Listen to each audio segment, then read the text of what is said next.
Hari ini pagi ini kita mau breakfast dulu. Udah habis berarti. Banyak banget nih menunya. Di situ ada popcorn, pancake, omelet, telur. Di tengah sini tadi ada nasi goreng terasi, nasi putih, ayam, bubur. Terus di sebelah kirinya di baliknya ada roti-rotian gitu. Ada kue juga. Di sini minuman nih. Ada Milo, ada kopi, teh, jus, infused water, gitu-gitu. Banyak banget pilihannya dan enak. Kenyang banget. Nasi gorengan lagi. Dasar.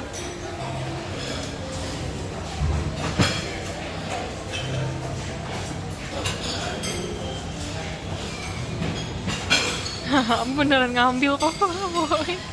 Katanya lihat aja. Udah yakin nggak akan lihat aja.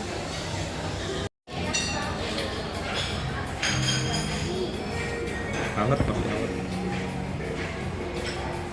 Panas ya. Ya, enggak hangat. Nah, crunchy, crispy.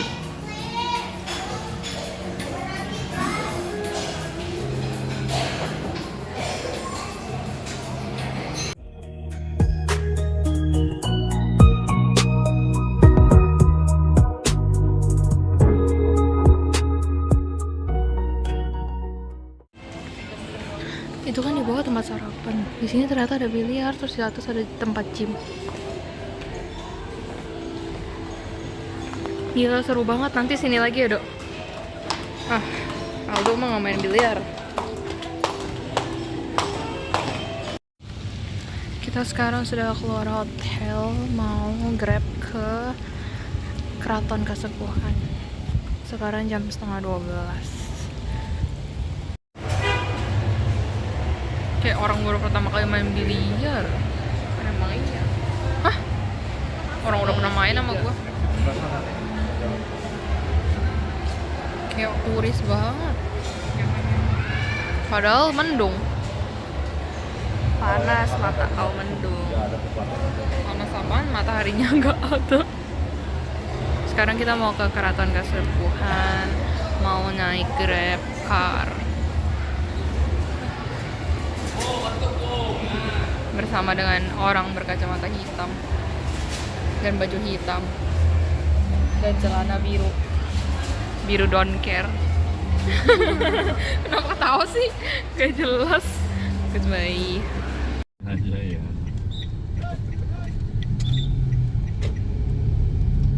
Tapi kalau tengah kotanya nggak banjir ya? Beberapa ruas banjir, seperti di depan mall CSB tuh suka banjir. Oh. Kalau hujan deras. Masih ada sumur-sumur kan, Oh. orang datang dari jauh-jauh cuci muka mandi bawa air dari situ gitu ya. Oh. Kepilihan ke situ boleh gitu kan, nggak apa-apa. Kalau area keraton tuh berarti masuk ke dalam Masuk keraton. area taman dan sebagainya. Oh, tapi nggak ke dalam. Bayar berapa, Pak? Oh gitu. Berapa kan tadi? 125. Iya.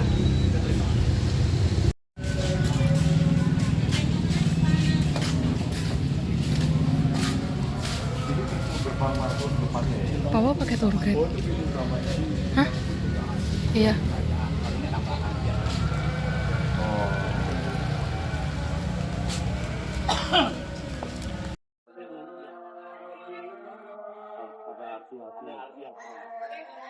Semuanya, Bapak Ibu, selamat datang ya di Keraton Cirebon.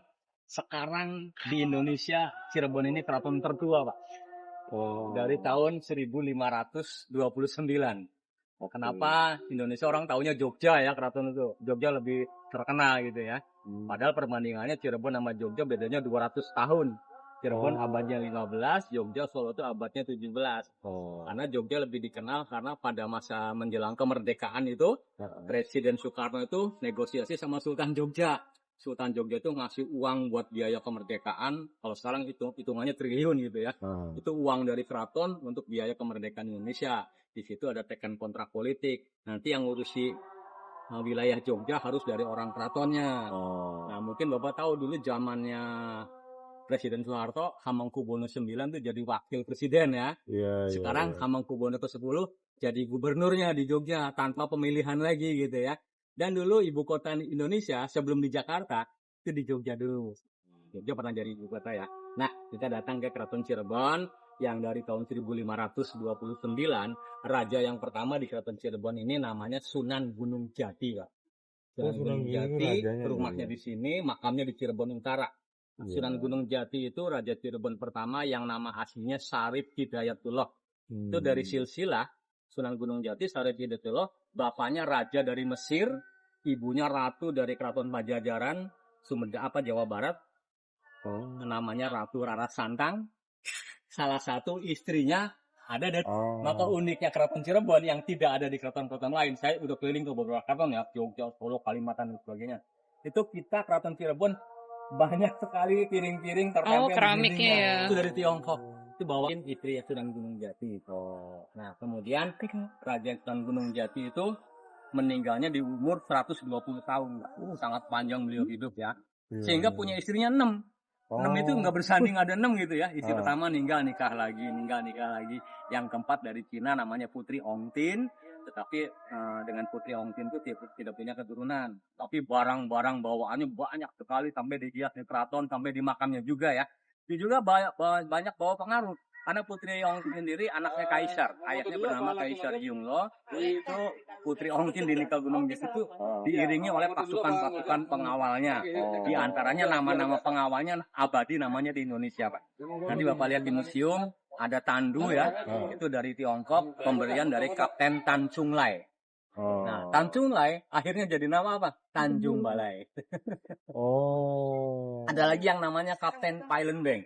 Itu mengantarkan putri menikah di sini, kemudian pasukan dari Tiongkok itu mau balik ke negerinya, dari Jawa menyeberang ke Sumatera. Itu yang namanya Kapten Palembang meninggal di Sumatera, dikubur di Sumatera. Dari nama Palembang dari Palembang gitu, Pak. Terus arsitekturnya juga banyak pengaruh dari Cina. Nanti kita lihat di dalam ya, di ruangan istananya ada ruangan dari pintu menuju ke dalam itu agak miring gitu. Kalau dari Chinese mungkin disebutnya Feng Shui ya. Jadi konon bangunan rumah tempat tinggal, pintu depan dengan pintu belakang nggak boleh. Nggak boleh. Rezekinya los ya. Makanya dari kepercayaan kita capek-capek di luar cari rezeki, dibawa masuk tuh keluar lagi. Punya duit tuh hawanya selalu pengen dibelanjain gitu ya. Oke, nanti kita lihat ke dalam ya. Barangkali mau difoto dulu di sini? Boleh. Ya, boleh. Ayo foto.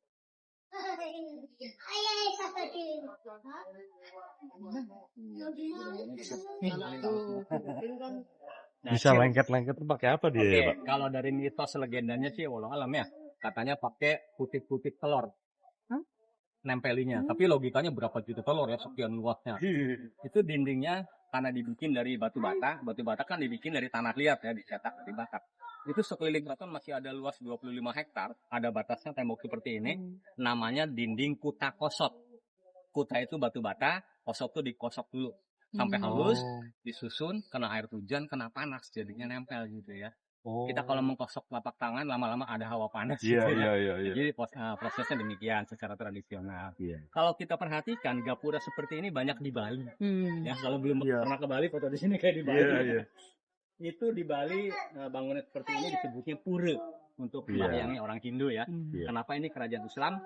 Ada arsitektur Hindu karena dibangunnya keraton ini abad ke-15 di akhir masa Hindu di awal Islam.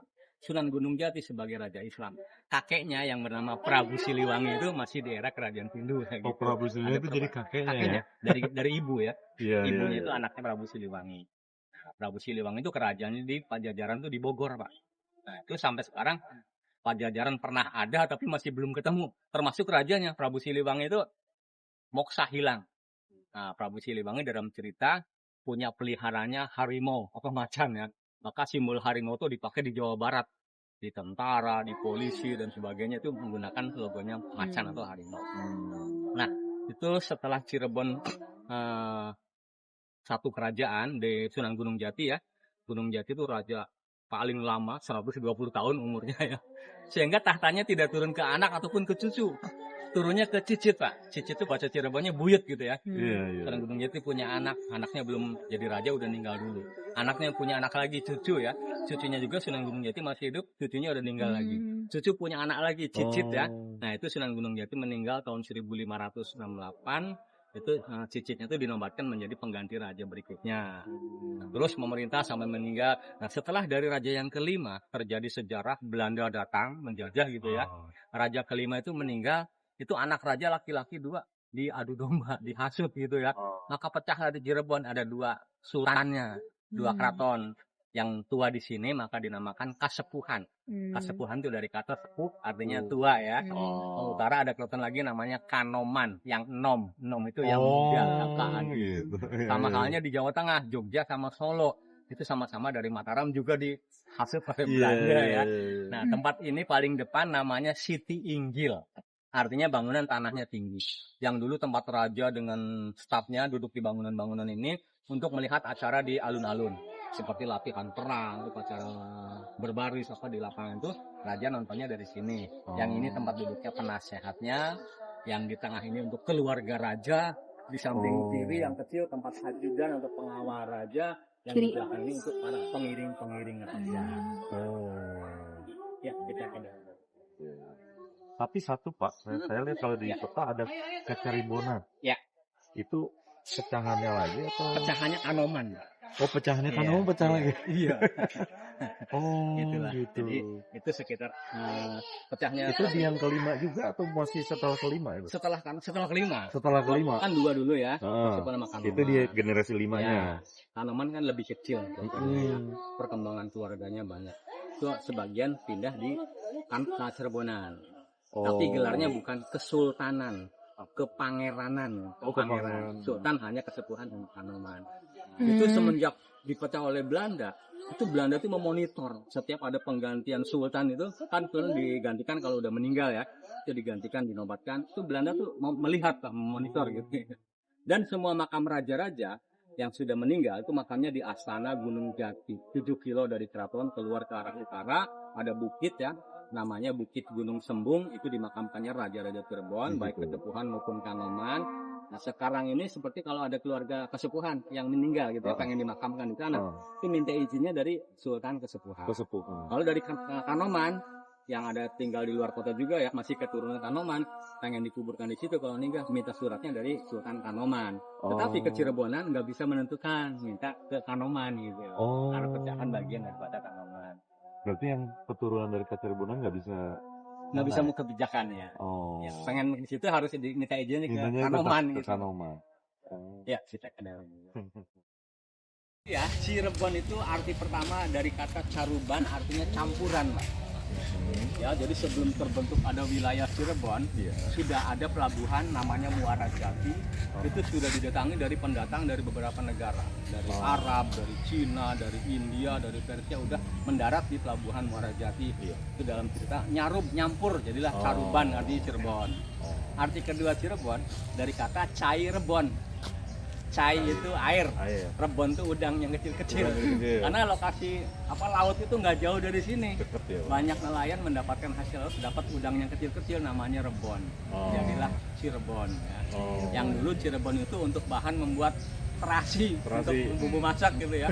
Ada satu cerita gara-gara terasi bisa jadi perang besar. Iya. Konon cerita Cirebon kan masih di bawah Kerajaan Galuh ya. Itu setiap saat Kerajaan Cirebon ngirim upeti ke Kerajaan Galuh. Itu permintaan Raja Galuh, itu kalau ngirim upeti harus ada terasi dari Cirebon untuk penyedap masakan di Kerajaan Galuh. Setiap saat ngirim upeti itu harus disertai ada terasinya gitu ya, karena terasi Cirebon lebih dikenal gitu. Nah, kemudian setelah Cirebon itu memisahkan diri, lepas dari Kerajaan Galuh, maka kiriman upeti itu terhenti, termasuk terasinya juga nggak kekirim ke sana. Itu rasa masakan di Kerajaan Galuh itu hambar, nggak ada rasanya. Iya, sehingga Raja Galuh itu murka, marah besar, terjadi peperangan itu. Ya itu intinya gara-gara upeti ya, tapi ada unsur terasi. Ada tahu nggak bikin terasi? Terasi itu dari udang yang kecil ya, rebon namanya, ditumbuk, numbuknya itu pakai linggayoni itu. Linggayoni itu Alu sama lumpang itu Pak. Iya, ya. iya, iya, iya. Nah kalau di kampung orang numbuk padi tuh ya, Iya, itu Linggayon itu dari kultur Hindu yang artinya melambangkan laki-laki perempuan, iya. simbol Adam Hawa.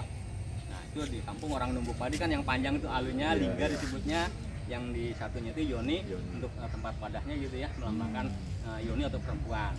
Maka Presiden Soekarno dulu membuat lambangnya kota Jakarta Linggayoni. Tahu nggak lambang Jakarta apa? Oh, nggak pernah perhatiin. Jakarta simbolnya apa?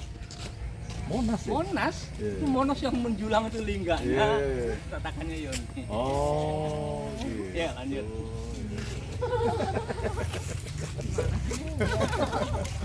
Pernah renovasi. Jadi dulu di sini ada pohon besar ya. Tumbang ini hancur Pak.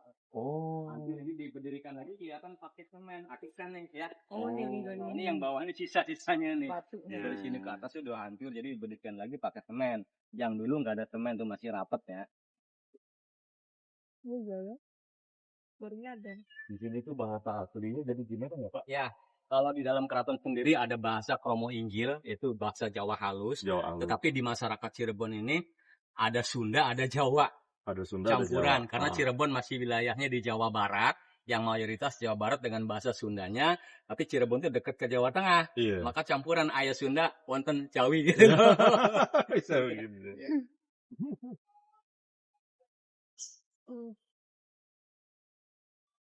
Laharnya 25 hektar. 25 ya. Nah itu dari zaman ke zaman, dari sultan ke sultan tuh ada bangunan yang rusak. Berarti yang seperti ini sudah renovasi. Oh. Tapi tiang kayu-kayu itu masih yang lama. Tembok, lantai, genteng itu sudah perbaikan ya. Oh. Yang dulu konon gentengnya juga dari kayu, namanya genteng sirap ya. Oh, siap. Ya, dulu di sini tempat tugasnya 5 orang aparat keraton. Ada camat, lurah, demang, laskar, kaum dantun. Nah, tugas di sini. Jadi tamu yang mau masuk ke keraton lapor dulu di sini. Oh. Kayak pos security gitu ya. Nanti akan memasuki 2 gerbang, Pak. Itu gerbang yang merah. Tamu itu digeledah dulu, barangkali bawa sesuatu yang berbahaya. Oh. Lolos dari gerbang 1 akan ada gerbang kedua. Itu diabadikan, namanya cukup ekstrim ya. Gerbang atau pintu geledegan. Geledek itu artinya petir ya. Yang konon yang jaganya di situ orangnya tinggi, gede, galak gitu. Sambil menggeledah orang, dibentak, suaranya gede kayak suara geledek. Sehingga orang yang punya maksud nggak baik dibentak demikian tuh akan ciut dulu gitu. Maka di depannya itu ada papan disebut itu gerbang geledegan. Geledegan. Oh, oke. Ya, atau ininya apa ya? Ya, pada zaman Sunan Gunung Jati disebutnya Keraton Pakuwati. Pakuwati. Pakuwati. Pakuwati. Ya, itu dari Sunan Gunung Jati sampai Raja kelima itu masih 1 keraton. Setelah yang ke-6 itu pecah ada 2 ya. Iya, iya, iya. Itu Kerajaan Cirebon dari Sunan Gunung Jati sampai kelima itu mengalami masa kejayaan, Pak. Itu wilayah Kerajaan Cirebon sampai Jakarta sampai Banten masuk ke wilayah Cirebon. Ke timurnya sampai perbatasan Tegal Arum, ke baratnya perbatasan sampai Sumedang Larang. Itu kekuasaan Kerajaan Cirebon. Nah, sejarah Jakarta ada di Cirebon. Yang mana dulu Jakarta abad 15 namanya Sunda Kelapa. Iya, iya. Itu Belanda belum datang, Portugis lebih dulu menjajah, berkuasa di tanah Sunda Kelapa yang sekarang Jakarta ya. Iya. Itu Raja Cirebon Gunung Jati mendengar Sunda Kelapa dikuasai pasukan Portugis.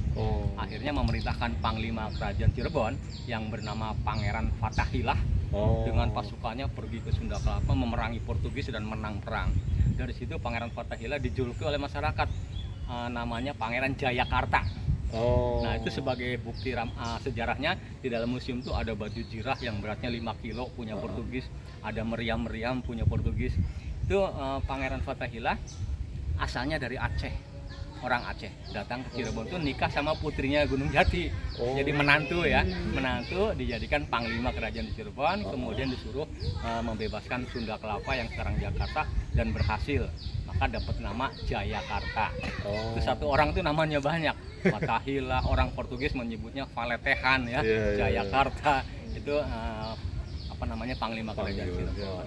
Nah, setelah Indonesia merdeka, sebagian tanah-tanah itu milik pemerintah. Gitu. Ya kita ke sini. Banyak ya jadi. Banyak. Ini masih ada pelabuhan yang aktif. Masih ya, Pak? Cuman sekarang namanya Tanjung. Jangan diseret. Tanjung Mas. Tanjung. Tanjung Mas. Oh, dan Semarang ya. kayak Semarang ya. Nah ini gerbang atau regel 1. Setelah lapor tuh tamu periksa dulu di situ. Oh, Kemudian masuk lagi, diperiksa lagi dan dibentak itu di gerbang yang putih itu. geledek. Bentak, dan Iya.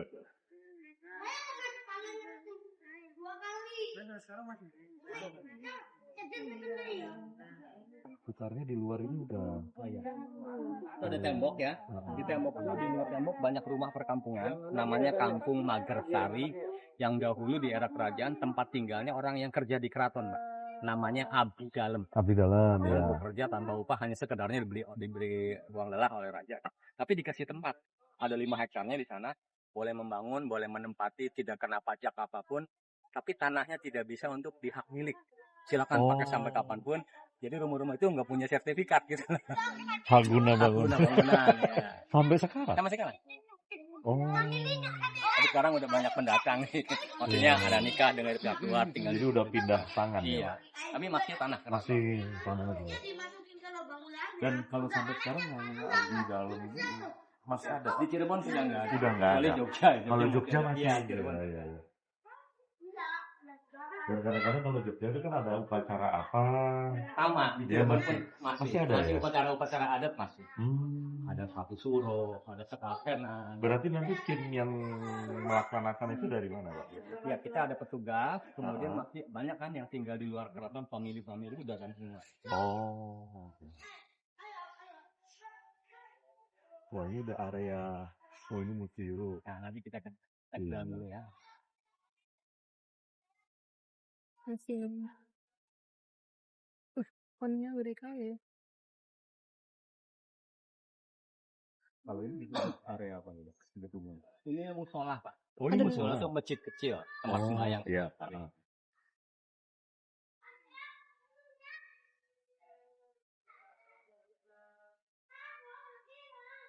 Nah itu ada keterangan lawang atau pintu. Pintu. Ikan. Geledekan. Oh, ini tuh. Pak. Geledekan. Ya orang yang bersuara besar seperti suara gledek.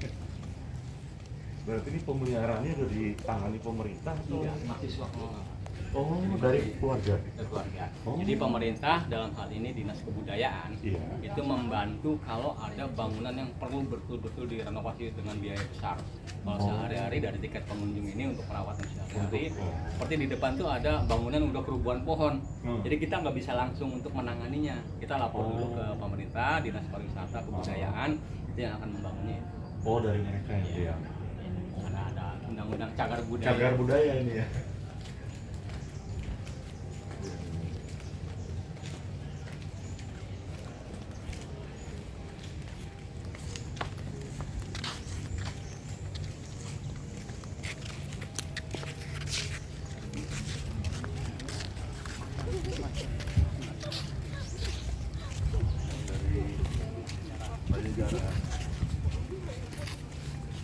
Nah, kita sudah ada di halaman keraton atau istananya ya.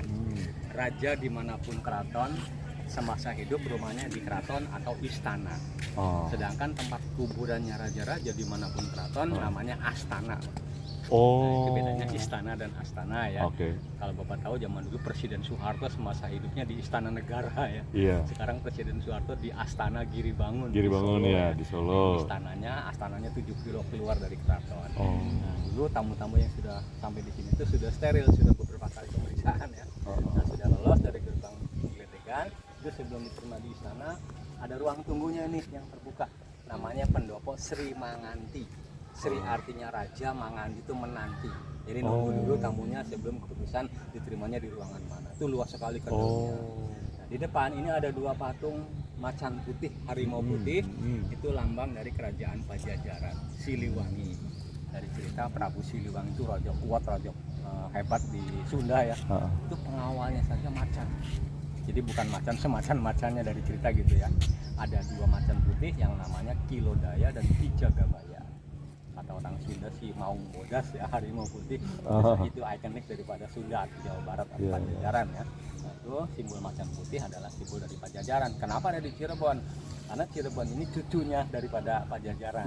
Yang mendirikan Cirebon pun anaknya Prabu Siliwangi. Nah, kemudian apa namanya, tembok-tembok itu kelihatan ya, banyak ditempeli keramik-keramik, ada yang hijau, Oh, kuning, iya. dan sebagainya itu dari Tiongkok. Ada juga ada dari VOC, dari Belanda, yang kotak-kotak gitu. Yang di depannya itu yang warna kecoklatan, itu ada cerita dari kitab Bible, dari kitab Istilah di situ ya. Terus di atas genteng itu ada tembok yang berukir-ukir, ukiran namanya Megamendung.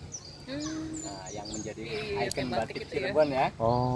Itu batik Cirebon yang banyak sebetulnya, tapi yang orang tahu batik Cirebon Megamendung gitu. Ternyata batik Megamendung ada kaitannya juga dengan Cina. Soalnya kenapa saya bilang begini? Saya pernah nonton film Cina itu Hakim Bau, Judge Bau. Iya, saya nonton film itu dalam persidangan Hakim Bau itu di belakangnya backgroundnya sama Megamendung seperti Cirebon gitu. Ya, kita ke sini dulu. Iya.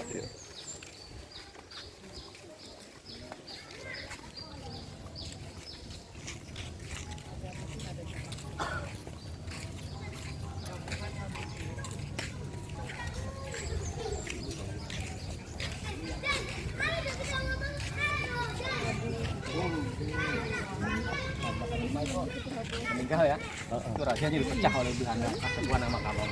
Jadi yang pertama kali keratonnya di bagian dalam tinggal puing-puingnya dan sumur-sumurnya ya, kita nggak ke sana. Ini merupakan yang kedua. Ini dibangunnya berarti setelah yang kelima ya? Setelah itu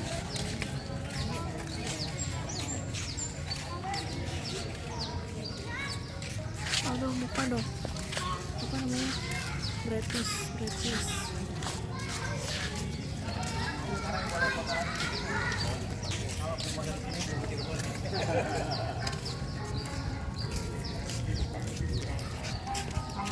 Ini tempat tunggu raja dan sultannya.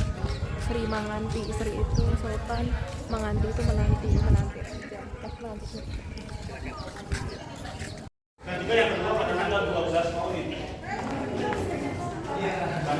di sini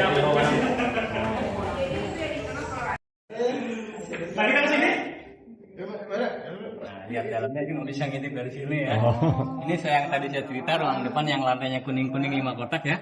Dari sini ke arah dalam agak sedikit mencong, agak miring gitu. Oh iya. Jadi kata orang Indonesia, kalau bikin rumah pintu depan, pintu belakang jangan lurus gitu ya. Nah, ini jadi nggak tegak lurus sama ini ya? Nggak lurus ya? ke dalamnya itu luas sekali, masih ada penghuninya. Sekarang Sultan yang ke-15 masih. Ada Kaputren. Kaputren itu tempat tinggal putri. Ada keputran anak laki-laki. Sedangkan sultannya tinggal di satu gedung namanya Dalam Arum. Itu ruangan yang ada meja kursinya namanya Bangsal Prabayaksa. Itu untuk kegiatan upacara-upacara tradisi, terus untuk penerimaan tamu-tamu agung. Kalau ada kerajaan-kerajaan lain di sini atau dari pemerintahan, presiden, menteri itu pasti di situ. Dan mungkin belum lama viral di media ya. Itu ada para biksu dari Thailand jalan kaki dalam rangka Waisak itu. Pernah ya? Iya, itu di media viral ya. Orang biksu-biksu ada banyak tuh dari Thailand ke Singapura jalan lagi, terus ke Malaysia nyebrang ke Jakarta, dari Jakarta menuju Borobudur jalan ya lewat Cirebon, diterima dulu di situ. Dari sini ke menuju ke dalam ada terdapat pintunya 9. Nah, 9 pintu ada filosofinya, ada artinya.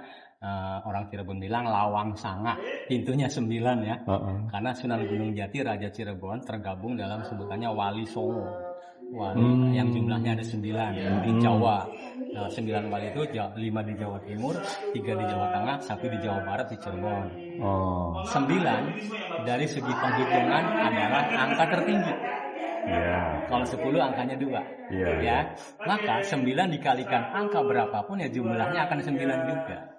Contoh 9 dikali 2 18. 1 sama 8 9. 9 dikali 3 27 kan. 9 7 9. 9 dikali 4 berapa? 36.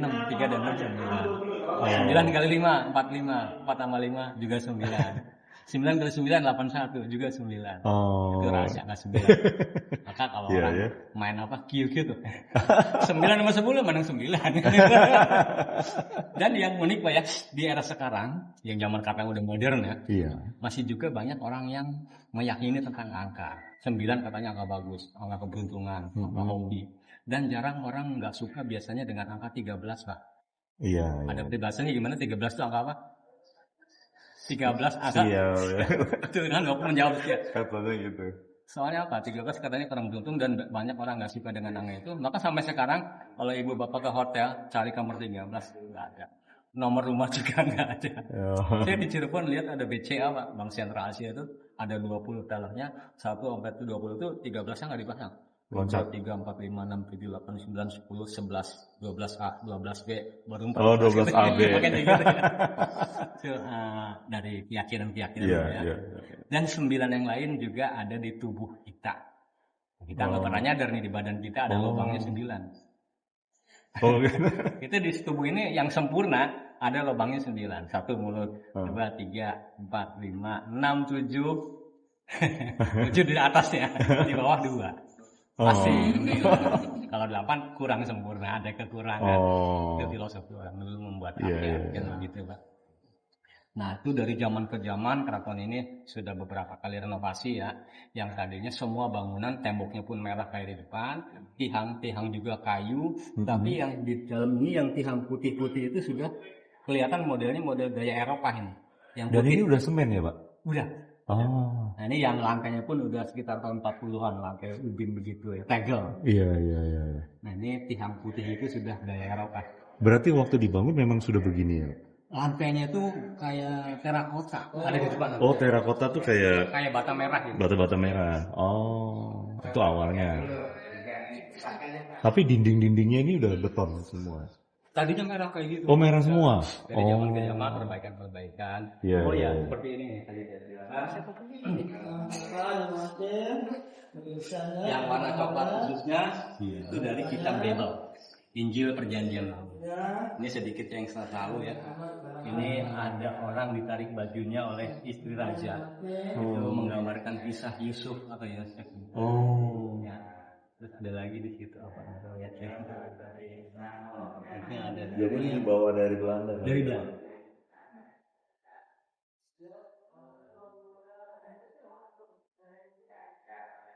Kira-kira seperti keramik yang dari China itu dari zaman 5 generasi di atasnya dia masih simpan ya. Iya. Ya, Baru ini dibangun ya. nah, ini yang tersimpan di sini, di dalam pun yang dipakai untuk seremoni, untuk acara-acara musik, tempat kediaman beliau. Jadi di Museum Batanghila nggak punya kolektif pun gitu. Oh. Jadi baju perangnya ada di sini, yang namanya baju zirat yang beratnya 5 kilo ada di sini. Jadi dari Museum Batanghila datang ke sini minta dibikin replikanya untuk dipajang di Museum Batanghila. Oh. Jadi kita lihat di museum ya. Iya. Itu yang beratnya 5 kilo. Itu punya foto kita.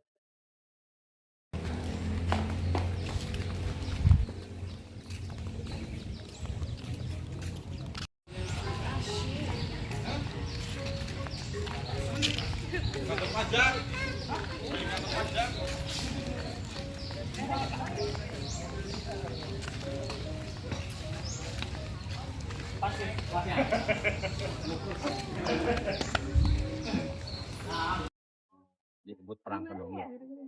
Itu raja tuh tampil perang itu nggak menunjukkan dia raja, nyampur dengan rakyat. Rakyat.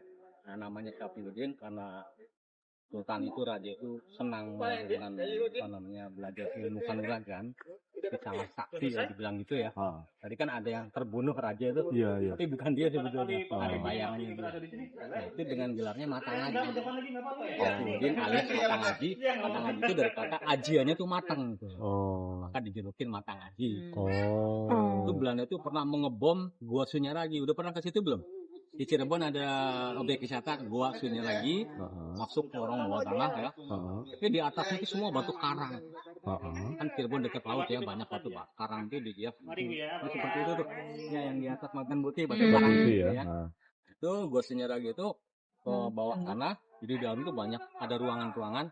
Dulu raja ini berkapal di sini, raja ini berkapal di sini gitu ya. Itu ada bekas-bekasnya pengeboman di situ, Pak.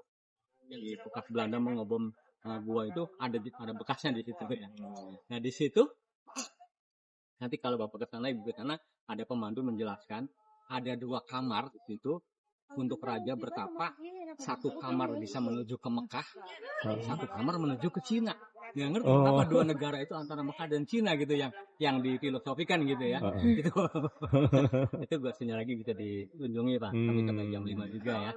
Jadi tentang Matangaji itu raja yang pada zaman Belanda ikut dalam peperangan gitu. Ya kita ke museum. Iya. Tahun, jadi kita tahu semua keraton di Indonesia Pak. Setiap tahun tuh festival keraton Nusantara. Pernah di Cirebon tahun 97 ya. Terus sebelumnya di Jogja. Setelah dari Cirebon ke Solo. Setelah dari Solo berikutnya ke Kalimantan. Ada Keraton Kutai namanya di Tenggarong ya. Dari Kutai pindah lagi ke Makassar. Ada Kerajaan Goa namanya. Dari Makassar pindah ke Palembang. Palembang cuma keratonnya udah nggak ada. Tinggal keluarganya aja masih ada. Dari Palembang ke Kerajaan Buton. Bau-bau. Paling jauh kita ke Nusa Tenggara Barat.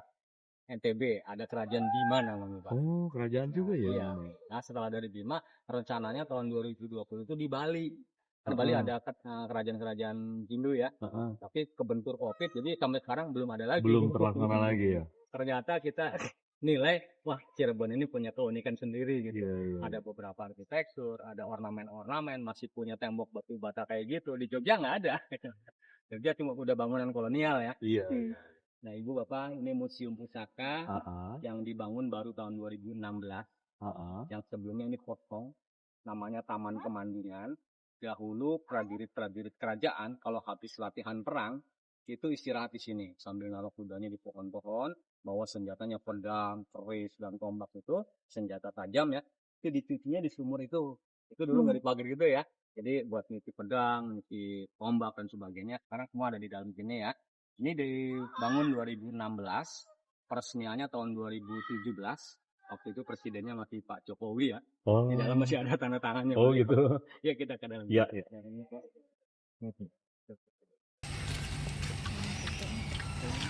Foto. Nanti nggak sih?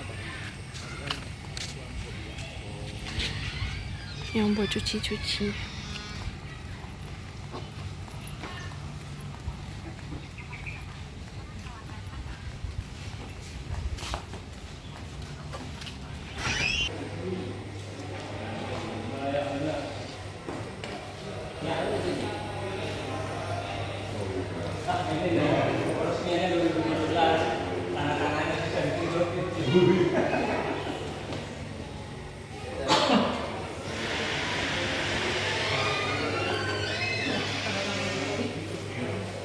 Iya, baru diresmiin tahun segitu. Kenapa?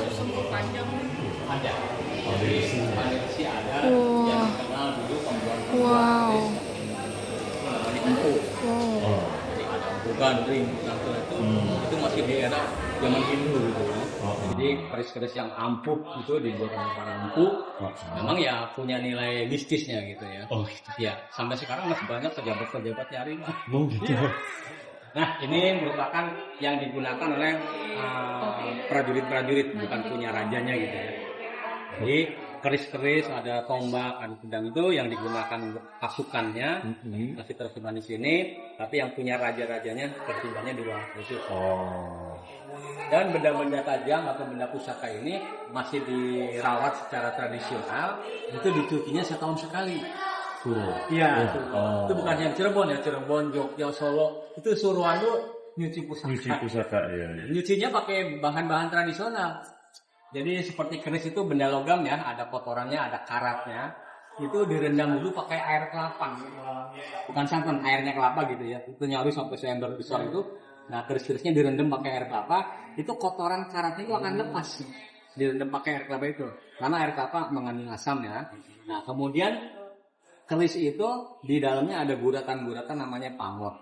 Nah, setelah direndam pakai air kelapa, digosok dengan jeruk nipis kan.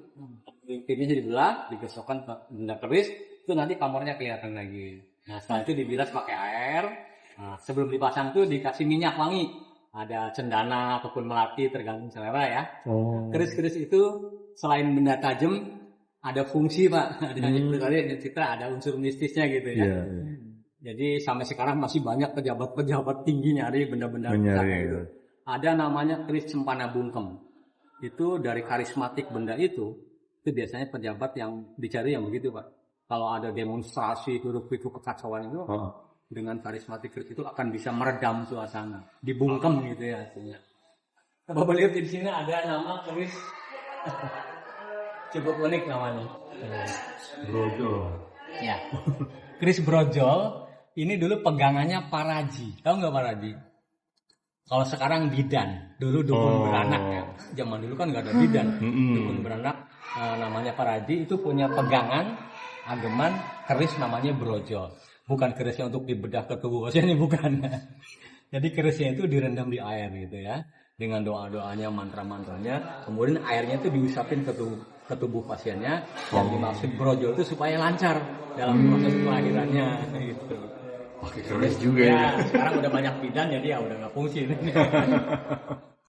Pada pedang juga ya. Ya, jadi senjata tajam dulunya. Nah ini peti yang dari Mesir. Karena Sunan Gunung Jati itu bapaknya raja dari Mesir. Oh. Ibunya kan Sunda, istrinya Sunda campuran. Iya. Ini peti-peti ini fungsinya kalau zaman sekarang itu seperti koper. Karena dulu nggak ada tas, nggak ada koper. Jadi barang bawaan, pakaian, perhiasan, uang itu dengan wadah putih. Di bawahnya pun dengan 2 orang tuh ada centengannya. Ditaruh di kereta. Nah, ini wadahnya, tasnya atau kopernya gitu ya. Ini yang dari Mesir, yang ini yang dari Cina Pak. Beda ya? Beda ya, ukirannya Beda motifnya kelihatan. juga. Itu istri Sunan Gunung Jati yang dari Cina, ada namanya Putri Ong Tien. Ya, ini keramik tua nih Bang, ya, dinasti Ming.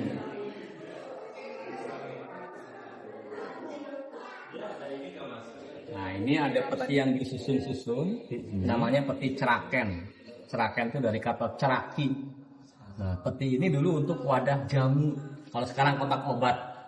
Dahulu obat-obatannya tradisional, jamu-jamu. Maka sampai sekarang jamu-jamu Tiongkok tuh paten ya.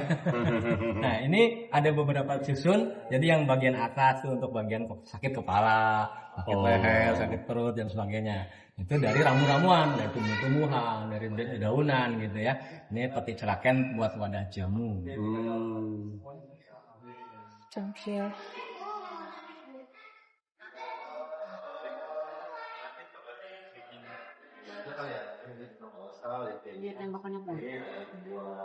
Pedang.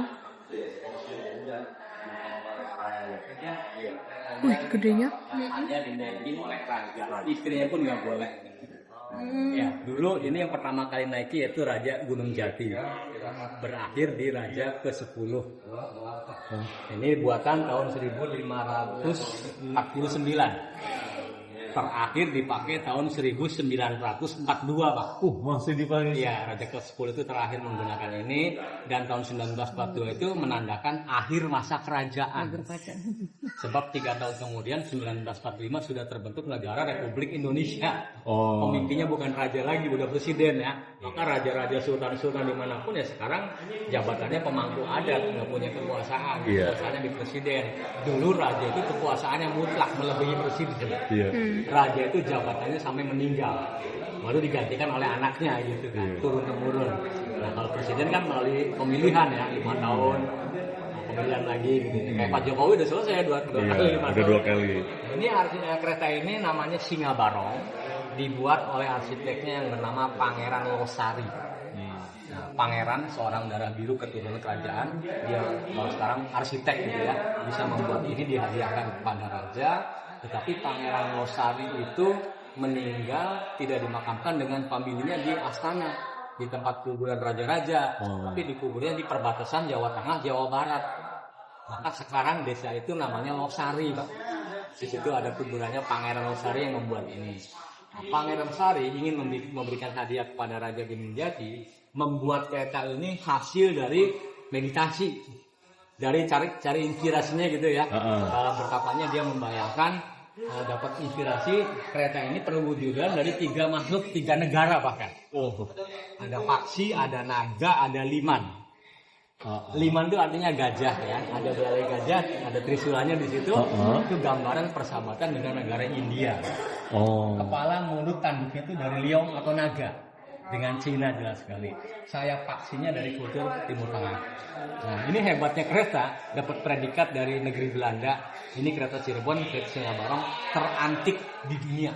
bukan mewahnya, bukan luxnya, tapi antiknya. Antiknya ini kereta buatan lokal, ada perpaduan beberapa budaya, juga ada teknologinya. Kalau jalan, yang nariknya dengan kerbau. Kerbonya kerbau khusus, namanya kerbau bule, Pak. Sekarang udah nggak ada. Kerbonya itu kulitnya agak merah gitu ya. 4 kerbonya buat narik ini. Kalau dulu upacara kerajaan naik ini, istrinya tuh digotong, nggak pakai ini. Pakai tandu ya, tandunya dari Tiongkok juga. Nah, itu kerbonya 4 buat narik kereta keliling gitu ya.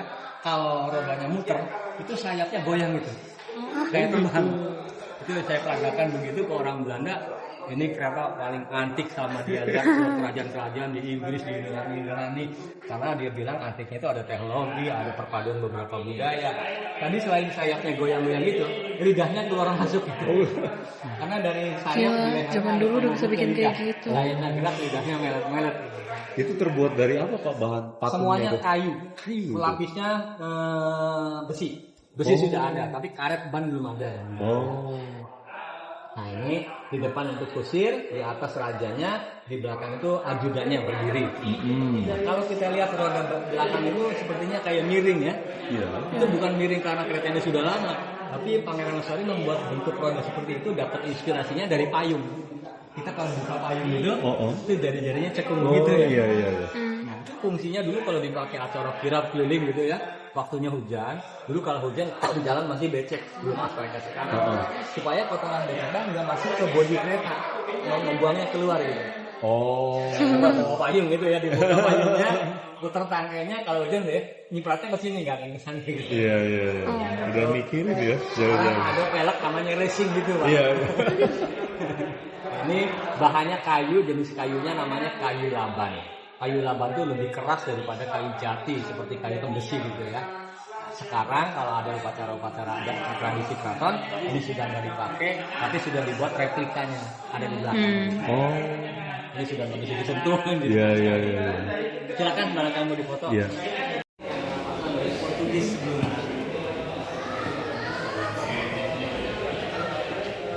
Kulit. Tapi digembok. Sunda Kelapa Jakarta dari penjajah Portugis. Sudah pernah sempat dan banyak sekali bagi kita di sana. Itu yang di depan. Iya. Patung yang di depan itu. Yang tadi di sana ya. Iya. Itu yang di luar jendela ada pohon namanya randu. Randu itu buahnya kapuk. Mungkin anak-anak sekarang udah nggak tahu ya. Dulu kasur, bantal itu isinya kapuk ya, masih nggak tahu ya. Nah, sekarang kasur udah spring bed semua. Dulu kasur itu isinya kapuk. Itu pohonnya kayak gitu, pohon kapuknya. Ini pohon kapuk. Besar banget.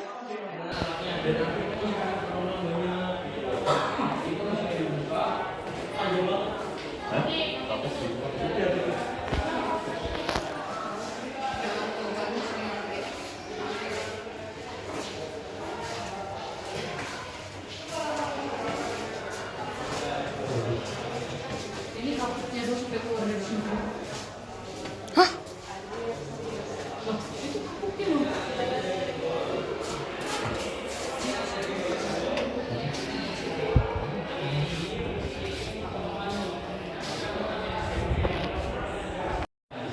Katanya mata sama kaki kanannya ngikutin.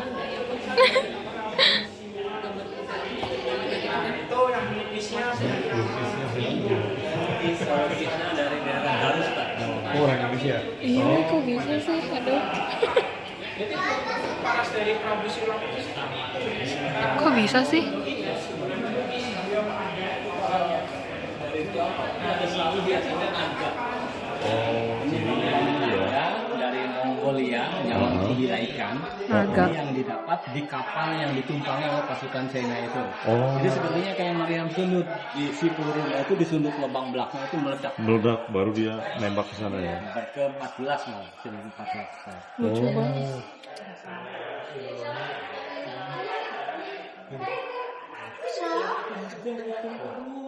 Ini baju perangnya Portugis itu ya, beratnya 5 kilo lebih.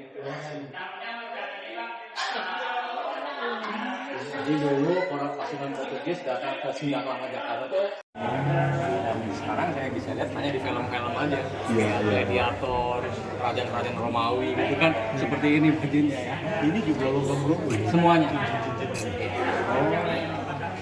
Nah, Portugis berhasil ditaklukkan, diusir dari Sunda Kelapa oleh pasukan Cirebon yang dipimpin Fathahillah. Itu tepatnya di tanggal 22 Juni tahun 1527. Ulang tahunnya Jakarta. 22 Juni itu terbebas dari pasukan Portugis. Oh. Itu sejarahnya 22 Juni dari situ ya. Nah, kalau 22 Juni Jakarta rame kan, Iya, ada Jakarta iya. Fair, ada di sini DKI. Peringatannya ini. Bajunya nggak rusak-rusak.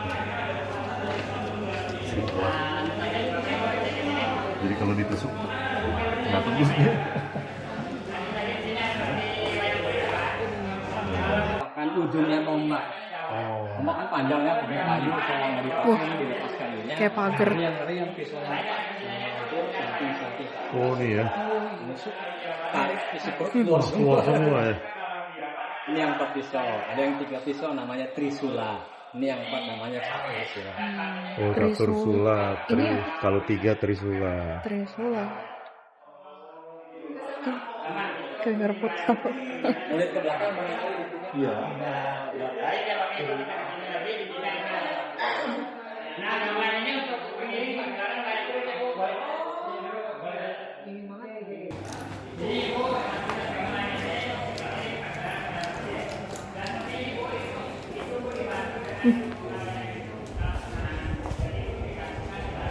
Oh, macam.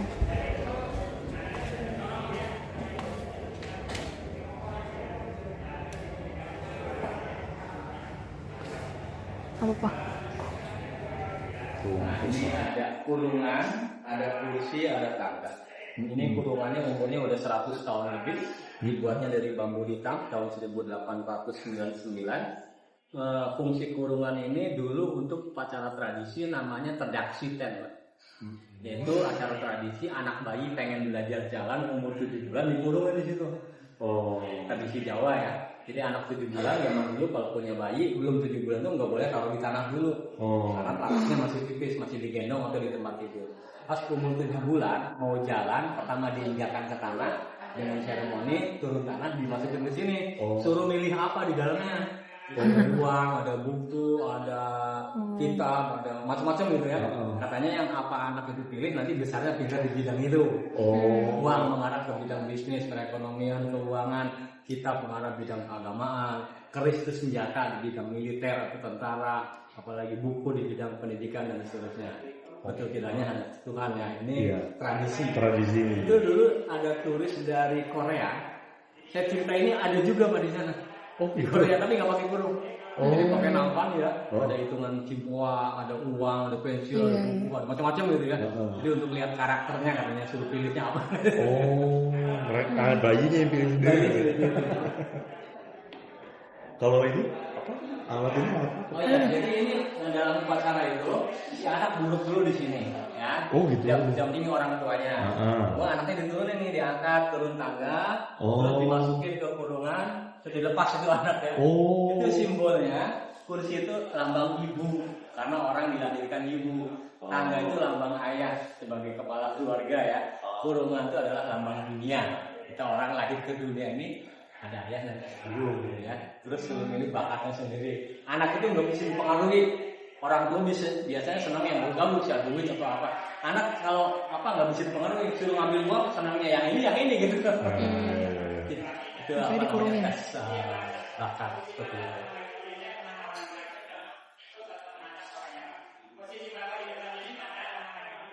Ya. Ini ada gelas-gelas yang Belanda yang udah pakai kursi.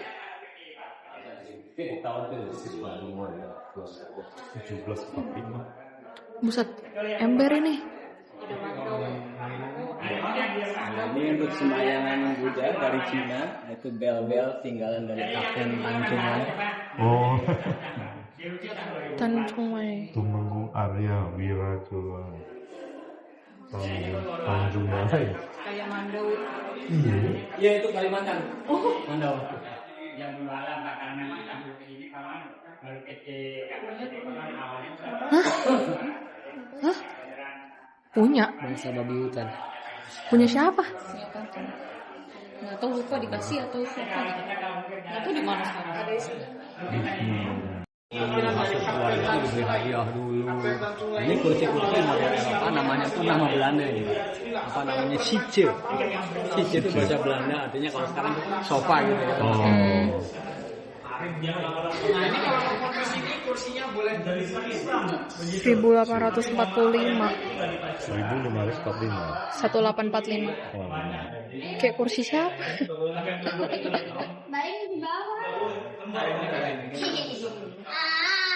Ah, mau foto. Ini tadi gue dengar dari tour guide yang lain, katanya ini dibukanya cuma sebulan sekali karena wayang kulitnya tuh sensitif atau apa gitu. Terus dibukanya setiap Jumat Kliwon kalau nggak salah tadi.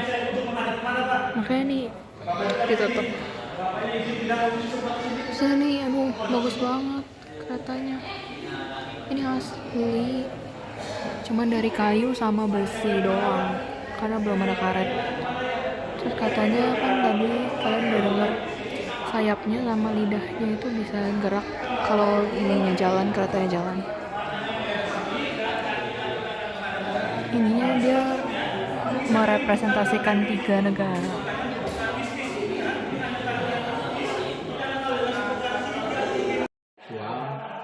Doa minta hujan sambil membunyikan gamelan kodoknya kayak Oh, bunyinya mungkin seperti kayak kodok.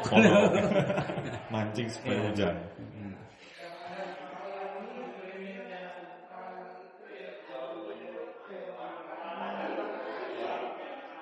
Gila ukirannya ya, detail banget. Kalau minta panas,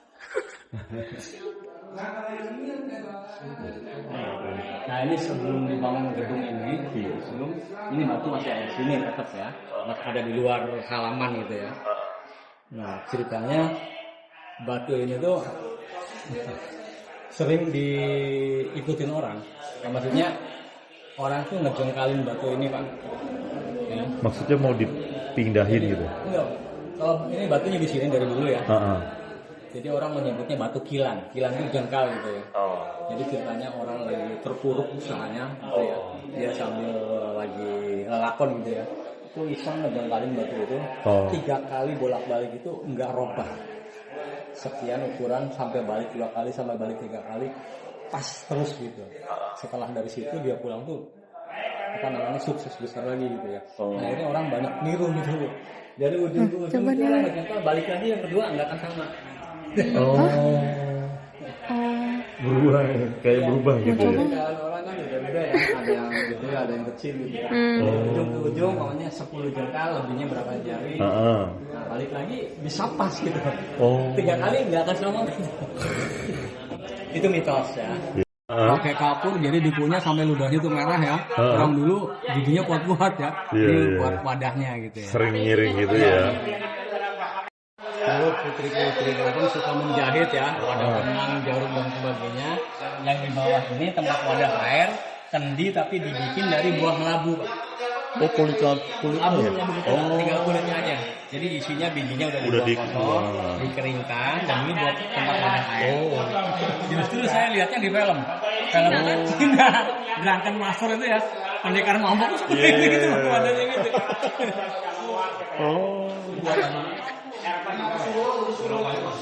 Jadi ini buah labu betul, bukan gerabah, Bukan gerabah.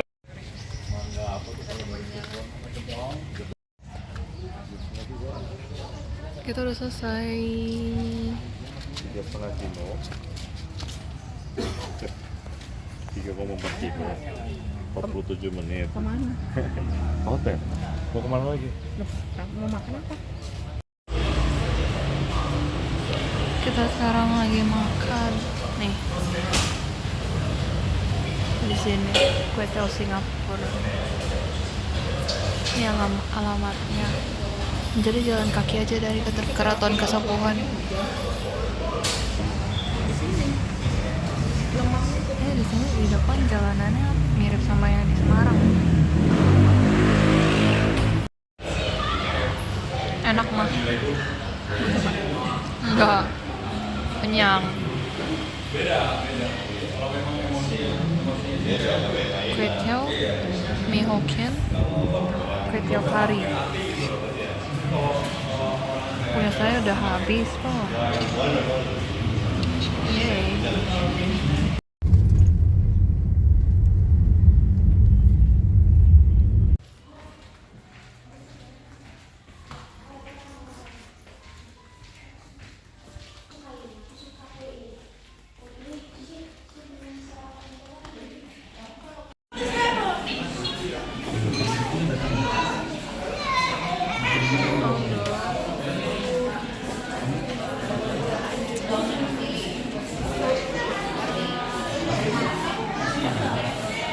Mejanya terlalu pendek.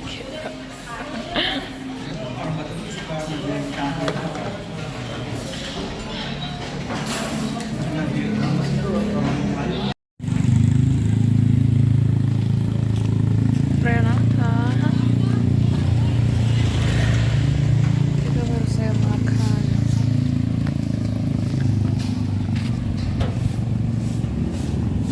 Kita makan cepat banget ya, Ren? Hah? Kita makan cepat banget ya. Apa tapi tadi tempat makannya apa Ren namanya? Bujum apa sih? Ngawur lah, males ngawur sama Renata. Nasi jamblang Ibu Nur. Iya, Ibu Nur. Kayaknya itu terkenal ya, Ibu Nur ini. Kayak nasi jamblang biasanya. Tapi gue lebih suka yang kemarin. Kita sekarang udah lihat di hotel, di mall yang dekat hotel lagi. Lagi pada beli roti di Mako.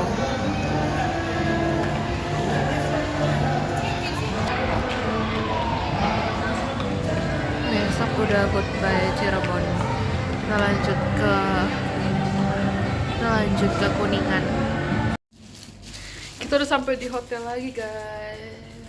Tadi kita makan cuman berapa menit, kayaknya nggak nyampe 10 menit dah di nasi jamblangnya. Terus habis itu kita ke mall yang dekat hotel beli roti, karena tadi makan nasi jamblangnya cuma sedikit, kayaknya bakal lapar lagi. Tuh lihat tuh, ada yang udah makan roti lagi. Terus ini apa dong? Kerupuk kulit. Ini kerupuk kulit rasa jeruk yang waktu itu beli di Garut, di pusat oleh-oleh Garut. Udah gitu aja. Jadi besok kita mau lanjut ke Kuningan. Oke, see you besok. Bye.